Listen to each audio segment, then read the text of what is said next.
I'm Antonia Prebble, and this is Being Human, a series where I investigate some fundamental elements of the human condition, elements that we can all relate to, in order to try and get a better understanding of what we do and why. I chat to some people I know about their experiences, and you might recognise them too, and I also talk to experts who explain what's going on at a deeper level and who also offer some practical advice that we can incorporate into our lives. I hope you find it useful.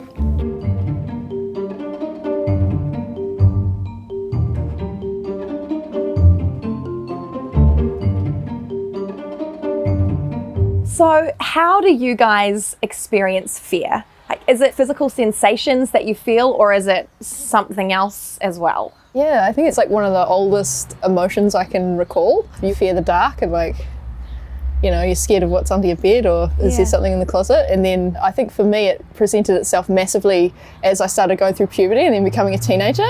Then it was like, I'm scared of what people think of me. I don't want anyone to judge me, and then I'm scared to give a speech in front of my class, and then it just grows and blossomed into this horrible crippling thing that followed me around forever. Woohoo!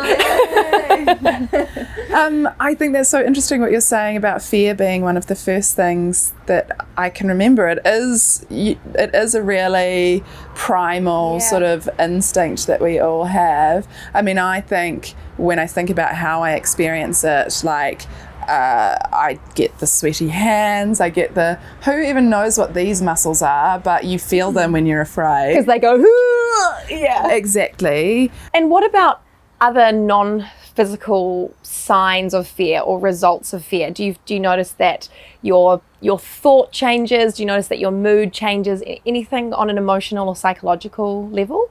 Weirdly, live TV, I'm like, yeah, no problem, I'm comfy here. But being able to see an audience in a room full of people that I'm speaking to really makes me really anxious.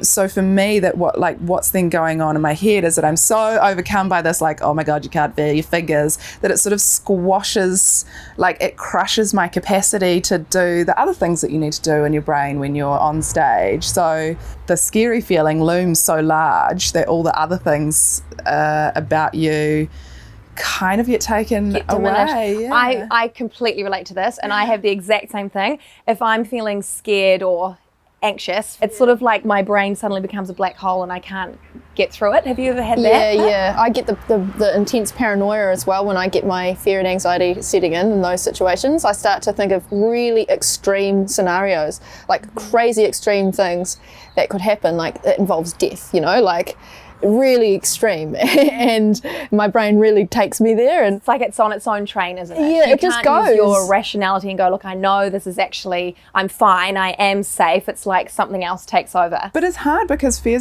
and anxiety are so irrational. I am properly phobic of slugs. I have accidentally touched a slug when I was gardening and thrown up before. Sorry. We should laugh. But no, you're allowed to. I've I was a bathroom on the side of the lounge. My dad, my brother, and their respective partners were with them. We'd just had dinner. I went to the bathroom. I turned around to flush the loo, and there was a slug on the toilet seat. So with my trousers down and my brother and my dad there, I went out into the lounge oh. I couldn't say words, and my brother and my dad, these two massively tall Māori fellas, slammed out the back, who is out here?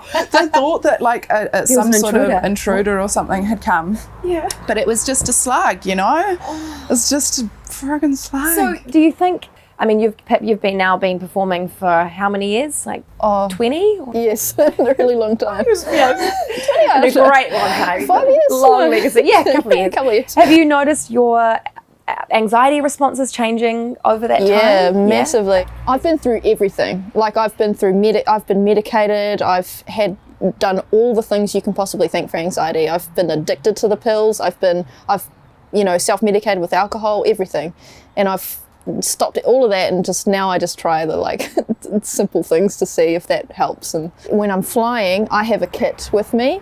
I always have water. I got to have some sort of anti-nausea tablet, just all these sorts of things. I need to have all these things, and just knowing they're there quite often means I won't have a panic attack at all. And I won't have any anxiety just knowing that they're there.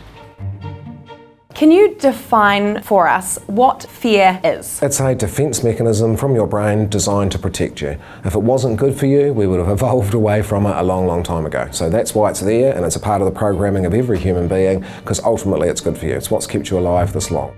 Anxiety, stage fright, phobias.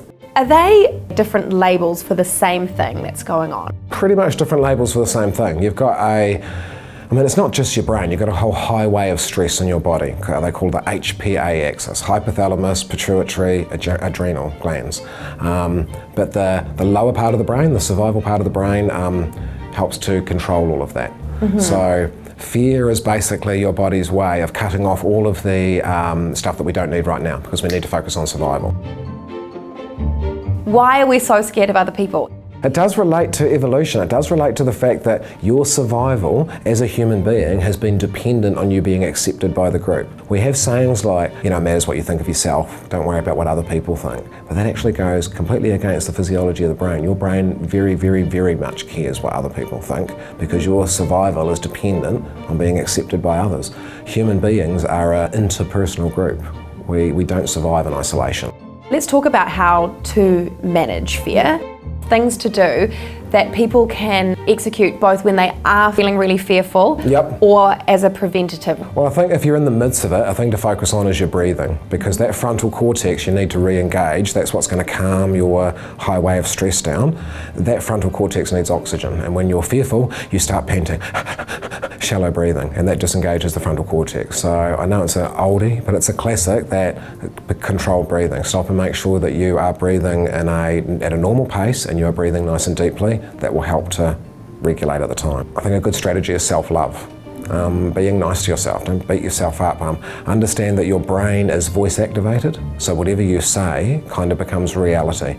So if you're saying, oh God, I'm so useless, or I'm such a wimp, then you are becoming that. So don't language yourself, don't beat yourself up in that way. Love yourself and be nicer to yourself. The preventative stuff is around, I think, exercise and yoga.